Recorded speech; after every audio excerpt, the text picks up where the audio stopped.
தர்மம் போற்றும் பாரதம்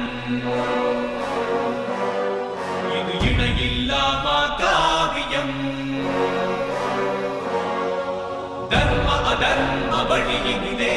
நன்மை தீமைக்கு இடையினிலே விளையும் போரினில் சத்தியம் வென்றிடுமா